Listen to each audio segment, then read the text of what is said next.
네, 로마서 2장 17절부터 마지막 절까지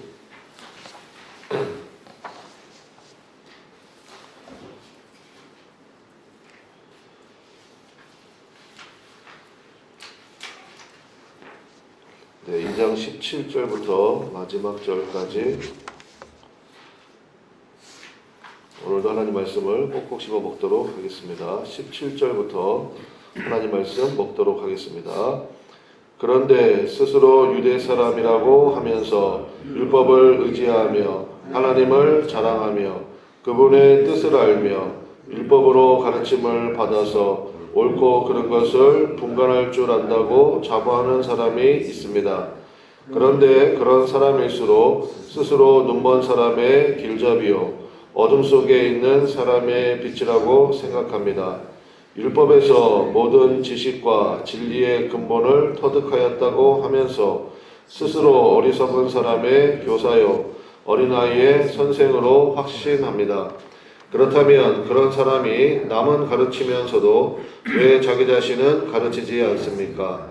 도둑질을 하지 말라고 설교하면서도 왜 도둑질을 합니까? 간음을 하지 말라고 하면서도 왜 간음을 합니까? 우상을 미워하면서도 왜 신전의 물건을 훔칩니까? 율법을 자랑하면서도 왜 율법을 어겨서 하나님을 욕되게 합니까? 성경에 기록된 바 너희 때문에 하나님의 이름이 이방 사람들 가운데서 모독을 받는다 한 것과 같습니다. 율법을 지키면 할례를 받은 것이 유익하지만 율법을 어기면 받은 할례는 할례를 받지 않은 것으로 되어버립니다. 그러므로 할례를 받지 않은 사람이 율법의 규정을 지키면 할례를 받지 않아도 할례를 받은 것으로 여김받지 않겠습니까?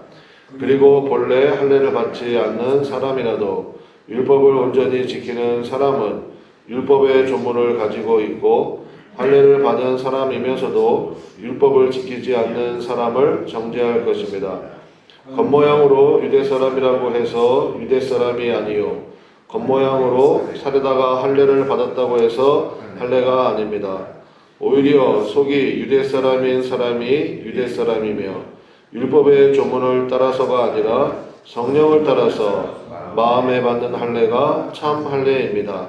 이런 사람은 사람에게서가 아니라 하나님에게서 칭찬을 받습니다. 아멘. 계약서 대신에 십자가, 계약서 대신에 십자가라는 제목으로 하나님 말씀 증거하도록 하겠습니다. 가장 중요한 구절이 나오죠. 29절에 중간에 보니까 성령을 따라서 마음에 받는 할례가 참 할례입니다. 우리 개역개정 성경에는 할례는 마음에 할지니 영에 있고 율법 조문에 있지 아니한 것이라 이렇게 되어 있죠. 그러니까 이것이 굉장히 중요한. 그러니까 지금 우리가 듣기에는 뭐 당연한 얘기 같지만 그 당시 이게 유대인들 로마에 있는 유대인들에게 하는 얘기잖아요. 그러니까 율법 대신에 십자가 이 얘기한 거잖아요. 그러니까 율법은 누가 준 겁니까? 모세가 시내산에서 하나님부터 받은 거잖아요. 수백 년 동안 지켜온 거 아닙니까? 그것이 생명과도 같은 거 아니었습니까? 근데 이제 그거 아니고 오직 십자가의 은혜다. 율법을 지킴으로 구원받는 것이 아니다. 이것은 그 당시에는 정말 혁명과도 같은 그러한 말씀이었다라는 것입니다. 율법은 무엇입니까? 이제 로마서 뒷부분에 보면 이제 나오지만 율법을 우리에게 왜 주셨느냐? 지키라고 주신 게 아니라는 것입니다. 율법은요, 죄를 깨달으라고 주셨다. 이게 핵심이에요. 율법을 지키면, 예를 들어서 여러분, 예를 한번 들어봅시다. 율법을 지키면 상을 주고요. 율법을 안 지키면 벌을 줘요. 그게 법이잖아요. 법이라는 게 원래 그런 거 아닙니까? 우리 자녀 키울 때도 뭐 이렇게 몇 가지 룰을 정해놓잖아요. 그래서 그 룰을 잘 지키면, 예를 들어서 학교 갔다 오면 손 씻고 그 다음에 숙제 먼저 하고 놀아. 그래서 뭐 그런 룰이 있다고 칩시다. 그럼 그 룰 잘 지켜. 그러면 당연히 뭐 엄마가 맛있는 간식을 주든지 뭐 상을 주든지 할 거 아니에요. 항상 법이라는 게 그렇다고요. 그러니까 지키면 상이고 대신 안 지키면 벌이잖아요. 근데 만약에 다 지켰다고 칩시다. 다 지켰어. 그러면 어떤 문제가 생기느냐? 사도 바울의 논조에 의하면 결국은 자기 의가 강해진다는 거예요. 나는 율법을 다 지킨 사람이야. 너는 왜 율법 안 지켜? 율법 안 지키니까 그 모양 그 꼴이지. 그러면서 우리 어제 살펴본 것처럼 남을 판단하게 된다는 것입니다. 남을 심판하기 시작하고 그 다음에 정죄하고 함부로 얘기하기 시작하는 그러한 문제들이 생긴다라는 것입니다.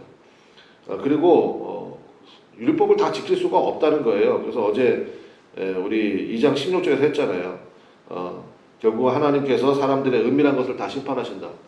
그러니까 뭐 아무도 모르는 죄, 은밀한 죄 이거 없다는 거예요. 네가 알고 하나님이 아시는데 그게 어떻게 은밀한 죄가 되겠느냐. 그래서 결국 율법은 지키라고 주신 것이 아니라 죄를 깨달으라고 주신 것이다. 나는 정말 은혜가 필요한 사람입니다. 라는 것을 깨달으라고 주신 것이지 율법을 지킴으로 구원에 이를 수 없다. 의에 이를 수 없다라는 것을 지금 증명하고 있습니다. 우리가 이걸 좀 인정하는 게 필요한 것 같아요. 율법은 지킬 수가 없습니다. 따라서 율법의 결과는 언제나 이제 율법으로 말미암아, 그러니까 율법이 살아남으로 우리가 죄인 것을 깨닫게 됐잖아요. 그럼 내가 죄인이구나. 그러면 이제 죄를 졌어요. 그럼 그 뒤에 뭐가 있어요? 심판이 있죠. 심판의 결과를 뻔한 거 아니에요. 당연히 뭐 죄를 졌으니까 유죄. 그럼 죄의 삭은 뭡니까? 사망. 그래서 그렇게 연결되는 거예요. 그래서 율법으로는 구원에 이를 사람이 한 명도 없는 것입니다. 그래서 이제 다음 주에 하겠죠. 의인은 없나니 몇 명도 없습니까? 하나도 없도다. 그게 결국 율법으로는 우리가 구원에 이를 수가 없다라는 것입니다.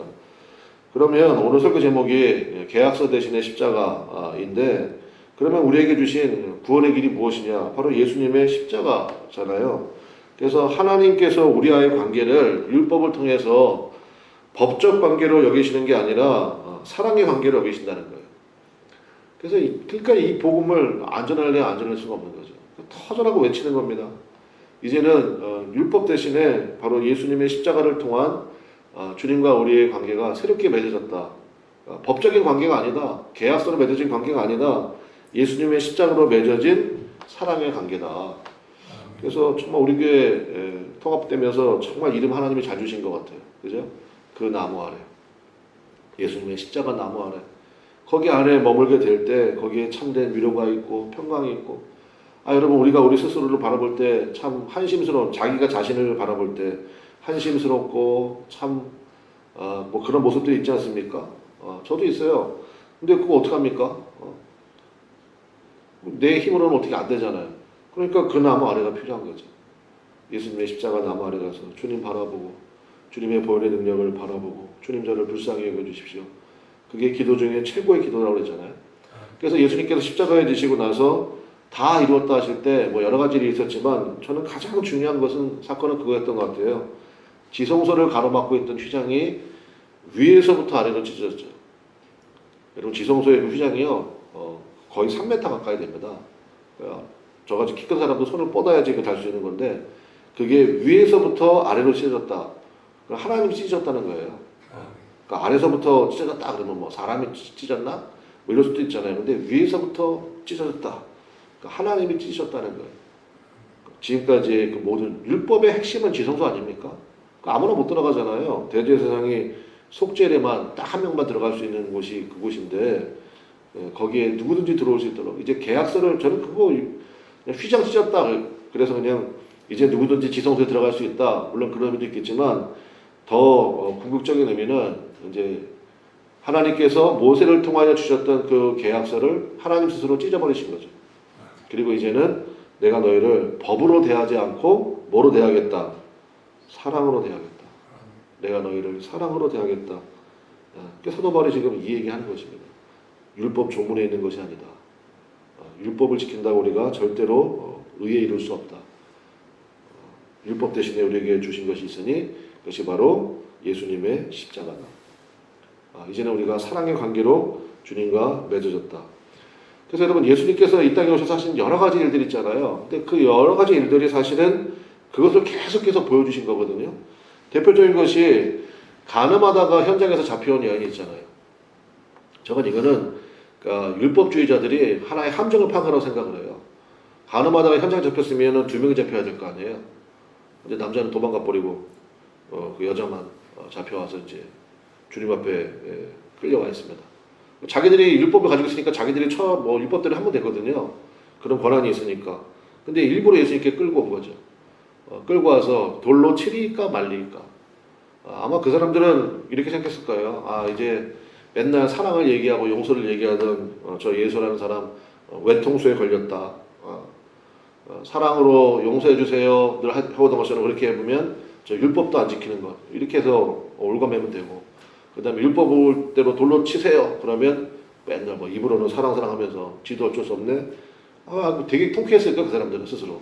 이제 외통수에 걸렸다. 이렇게 생각했겠죠. 근데 딱 가늠마다 현장 잡힌 여인 딱 예수님 앞에 갖다 놓고 어떻게 할까요? 그랬더니 예수님께서 뭐라고 말씀하시니까 첫 번째 돌로 치라는 거예요.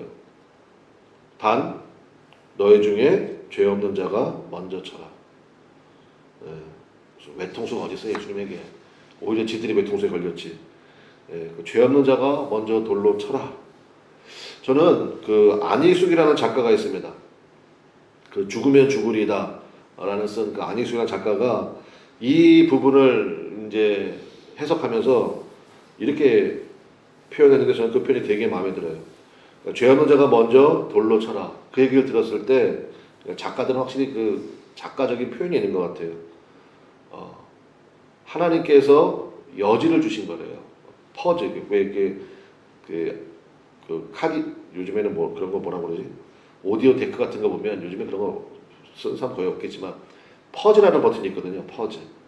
그러니까 딱 계속 돌아는 가고 있지만 딱 멈춰 있는 거죠. 그러니까 퍼즈. 그러니까 여지. 그러면서 그분이 뭐라고 얘기하냐면은 이것이 바로 하나님의 관용을 보여주시는 장면이다. 그렇게 표현하고 있거든요. 그러면서 결정적인 게 이거예요. 예수님께서 우리들에게 그런 얘기 하시잖아요. 특별히 이제 겟세마네 동산에서 예수님이 막 정말 사력을 다해 막 기도하실 때 모세혈관이 터져가지고 뭐 땀인지 이게 핏방울인지 막 그 정도로 집중해서 기도하실 때 제자들은 계속 잤잖아요. 그것도 3번이나 와가지고 나와 함께 1시 동안도 깨어있을 수 없더냐. 그 얼마나 민망했을까요? 막 예수님 얼굴 보니까 막 피인지 땀인지 막 흠뻑 젖어 계시고 자기들은 계속 잠만 자고 있고 나와 함께 1시 동안도 깨어있을 수 없더냐. 그럴 때 내가 너희들 믿고 내가 지금까지 3년 동안 지내왔다는 게 정말 원통스럽다. 정말 내가 미쳤지. 뭐 이러면서 예수님이 그렇게 안 하셨다고요. 예수님이 그때 뭐라고 하셨습니까? 마음에는 원이로되 육신이 약하도다. 이것도 퍼즐 아니에요? 여지를 주신 거라고. 여지를 우리에게 관용을 베풀어 주신 거예요.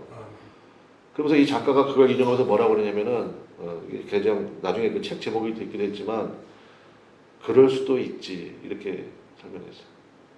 여지라는 게 뭐냐, 관용이라는 게 뭐냐, 그럴 수도 있지. 빌립보서 4장 4절부터 6절에 보면 거기에 예수님의 관용에 대한 얘기 나오거든요. 예수님에 대한 관용에 대한 얘기를 쭉 하다가 마지막에 뭐로 결론이 맺어지냐면 그렇게 주님의 마음을 우리가 깨닫고 우리가 다른 사람에 대해서도 어떻게 그럴 수가 있어? 그게 아니라 그럴 수도 있지. 어떻게 그냥 정숙하지 못하게 간음을 해. 그래서 이 백성들을 다 더럽히는 그 죄를 지어 저런 거는 돌로 쳐 죽여야 돼. 율법에다 기록되어 있잖아. 애들 볼까 무섭네.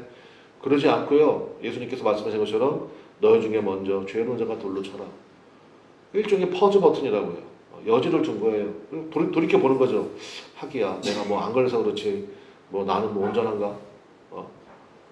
사실 뭐 우리 집은 창살 없는 감옥과 똑같은데 뭐 그럴 수도 있고. 그러니까 여지를 준 거예요. 스스로를 돌이켜 볼 수 있는. 맞아. 내가 저 여진에게 무슨 돌을 던질 자격이 있나. 그래서 거기 성경 보면 어른으로 노인으로 시작해서 젊은이까지. 그러니까 살수록 죄가 많은가 보죠. 노인부터 해가지고 어린아이까지 다 돌을 놓고 그냥 돌아갔대잖아요. 그 옆에는 돌무더기만 쫙 있는 거죠. 그때 예수님이 그 여인에게 나도 너를 정죄하지 아니하노니. 저는 이게 진짜 복음 중에 복음을 생각해요. 여러분 주님께 나오면요, 주님이 일단은 여러분의 죄의 목록을 쫙 불러주고 나는 예수야, 내가 너를 구원할 거야. 그러니까 넌 이제부터 죄가 없어. 이렇게 얘기하지 않으신다고요. 탕자가 돌아왔을 때 너 이제부터 잘못한 거 얘기해봐. 네가 뭘 잘못했어. 그런 거 안 물어본다고요. 그냥 그 부둥켜 안고 왜 이제 왔냐고 그러고. 그러니까 저는 우리 교회가 그런 은혜가 풍성한 교회가 되기를 간절히 축원합니다. 그래서 우리 한번 따라하겠습니다. 그럴 수도 있지. 그럴 수도 있지. 그러니까 이거는 자기한테 적용하는 게 아니라 다른 사람에게. 예, 오늘 말씀드렸지? 그러니까 나도 그럴 수 있는 사람이야 이러지 말고요. 다른 사람에게. 다른 사람이 너무너무 실망스럽고 참 그런 행동을 했을 때 그럴 수도 있지. 오죽이나 했으면 그랬을까? 그리고 나서 빌립보서 4장 제가 이 얘기를 하려고 그러는데 4장 그 예수님의 관용에 대한 얘기를 한 다음에 그 다음에 결론이 뭐로 맺어지냐면 그런 사람에게 그러니까 그 예수님의 은혜를 깨닫고 그리고 다른 사람에게도 그렇게 삶의 여지를 두고 관용을 베푸는 사람에게 기도의 공간이 열린다 이런 얘기를 하고 있습니다. 기도의 공간이 열린대요. 주님께서 역사하시고 주님께서 그 기도를 기뻐하신다라는 것입니다. 그래서 사도 바울이 이렇게 얘기하잖아요. 할례는 마음에 할지니 당신 마음에 바로 그 예수님으로 인한 그 은혜가 마음에는 원이로 돼 육신이 약하도다. 그렇게 여겨주는 것 그렇게 그럴 수도 있지. 그렇게 이해해주는 것 관용을 베푸는 것 바로 그것이 우리 마음에 받은 할례라는 것입니다. 그러면 그 사람의 마음속에는요 율법이 아니에요. 더 이상 그 사람의 마음속에는 예수님의 십자가의 사랑이 있고 저는 그것이 정말 그 나무 아래에 있는 성도의 모습이라고 생각합니다. 그래서 뭐 여기 앉아 계시지만 우리 권사님이 우리 교가 만들어줬잖아요. 그 나무 아래 참 부를 때마다 기가 막혀요. 제가 보니까 그거는 저분의 실력으로 한 게 아니에요. 분명히 이거는 하나님의 그 특별한 은혜가 있지 않았는가. 그랬고 나의 하나님 나의 손 잡아주소서 그거거든요. 주님의 십자가 나무 아래 가지고 누가 그 앞에서 감히 자기의 의를 자랑하겠어요. 내가 이것도 했고 이것도 했고 이것도 했잖아요. 주님 저 대단하죠? 그럴 사람은 없습니다. 그 앞에 가가지고는 나의 하나님 내 손 잡아주소서. 그럴 때 진짜 평강의 새 삶을 주시는 우리 하나님의 은혜가 우리 가운데 임하게 될 줄로 믿습니다. 그래서 여러분 그 은혜 꼭 붙들고 나가는 우리 모두. 그래서 여러분 오늘 우리가 기도할 것은 딱 한 가지예요. 하나님 이 은혜를 내가 깊이 깨닫기 원하고 그리고 다시 한번 말씀드리지만 자기 자신에게 적용하는 게 아니에요. 다른 사람에게. 그럴 수도 있지. 그래서 여러분 우리 가운데 어떤 영혼을 하나님이 붙여주시든지 간에 정말 그 여지를 가지고 그 관용을 가지고 여러분 그 영혼들을 품어줄 수 있는 은혜가 있으시기를 그럴 때 여러분의 기도가 열매 맺습니다. 믿습니까? 여러분의 기도가 응답되어지는 그런 축복이 있다라는 것입니다. 우리 다 같이 기도하겠습니다. 주의 한번 부르고 하나님 앞에 하나님 율법 대신에 십자가 계약서 대신에 십자가 주신 그 귀하고 놀라운 은혜 우리가 붙들게 하시고 하나님 아버지 그 큰 사랑을 받은 우리가 이 마음의 할례를 받아서 하나님 이제 다른 사람에 대해서도 법적인 마음으로 정죄하고 판단하고 심판하는 그런 것이 아니라 주님께서 나에게 베푸셨던 그 사랑으로 그 관점으로 그 영혼들을 그 사건들을 바라볼 수 있도록 은혜를 부어 주옵소서. 우리 그렇게 기도할 수 있게 되기를 바랍니다. 그 나무 아래 하나님의 놀라운 은혜와 놀라운 은총을 허락해 주옵소서. 부어 주옵소서. 우리 같이 기도하면 좋겠습니다. 다 같이 주여 한번 부르고 통성으로 간절히 기도하겠습니다. 주여 하나님 아버지 역사하시고 인도하셔서 하나님